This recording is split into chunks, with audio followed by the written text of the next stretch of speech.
double check it, cool. It's one of my favourites.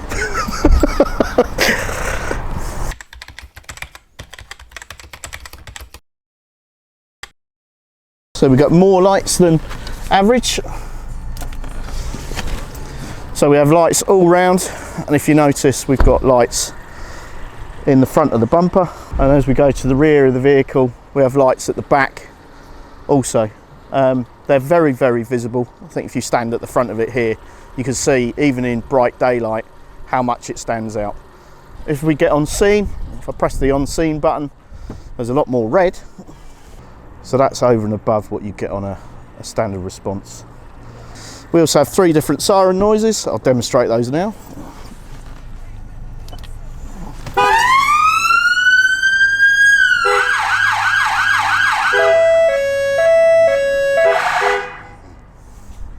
So, pretty loud. They should hear us coming. As we walk around to the back of the vehicle, this is where all our kit is. We have lots of stuff in a traffic vehicle. So first things first, the traffic cones. We keep plenty of traffic cones so that we can put road closures on, tapers on if we need to make a scene safe. We have signs. We carry 4 signs in the back of these. These are police slow signs. So there's your police slow sign. We can put those out. They're freestanding. We have police tape so that we can put scenes on if we need it. Good old trusty crowbar should we need it. We have hand wipes. We have road marking spray. So if we're on a scene and we need to mark up what's gone on, we have a special spray for that. For those of you who drive trucks and farm machinery, we have a dip bottle so that we can test whether it's tax-paid diesel or red diesel. That's what that's for. And we have a throw line now. So should we have an incident near water, we've got a throw line so that we can throw a line out to you and help you back to shore or to the bank. We keep gloves in here, we keep a tow kit in here. We also have the good old trusty broom, which isn't really that short, it does extend out. And we use that to clear up incident sites. Along with that, we have a shovel as well. Nice lightweight plastic shovel so that we can use that on the scene should we need to. So we have a good comprehensive first aid kit. In there is everything we need to help with people on an initial scene. There are all manner of blankets, breathing tubes, you name it, it's in there. This one's obviously a bit battered, unfortunately, but it's a working defibrillator. We have those on every road policing vehicle now. They're really handy on scene, or if ambulance are going to be late, then obviously we're somewhere near with a defibrillator to use. We're all trained on those. We also have a box of tricks here. This contains other bits and pieces we might need on a scene. So we have mobile phone cases, if we take mobile phones. We have a tyre measurement device, so we can measure the depth of a tyre, 1.6 being the legal limit. We have a tape measure to measure. We have a fingerprint tester, so we can test people for fingerprints. If we're not sure that they are who they say they are, we can do a fingerprint test at the side of the road. We also have blood sampling kits and a good old-fashioned piece of chalk to mark out incidents, where cars were, where tyres were, etc. This is our tow kit.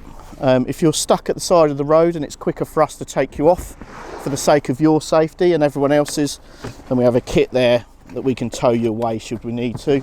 And we'll tow you to somewhere safe, and then we'll get the recovery services to come and get you.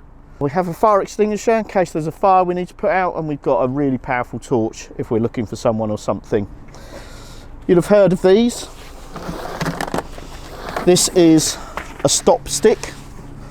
It's not a Stinger. Stinger's a different brand. This is a stop stick. As you can see, it's actually encased. There's no spikes visible. The spikes are all held within the device itself.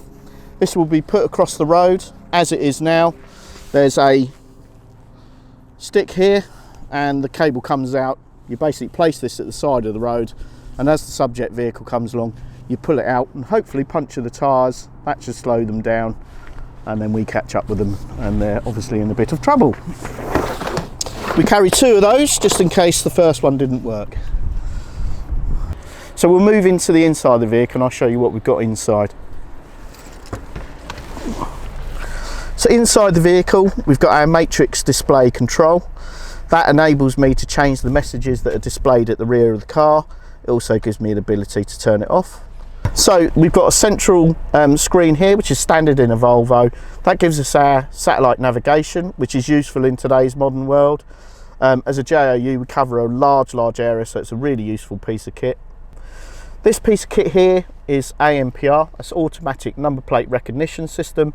It's an absolutely fantastic piece of kit. It has the ability to read number plates from the front on this camera and from the rear, which is mounted on the roof of the car. It can read cars coming at 70 miles an hour, and it will catch that number plate, print it up on the screen. It will run it through a database live. It can tell us make, model, colour, who the owner is, who the insured driver is, and then any other insured drivers. It can tell us whether they've got a tax, MOT, but more importantly, the insurance and whether there's any markers. So if it's someone perhaps that we are interested in, perhaps they're wanted by the police, if that number plate comes up, it will tell us that they're a wanted person, and then we can respond accordingly.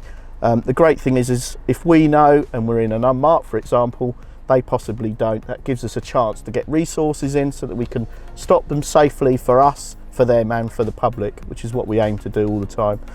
Great piece of kit. Other than that, it's a standard Volvo estate.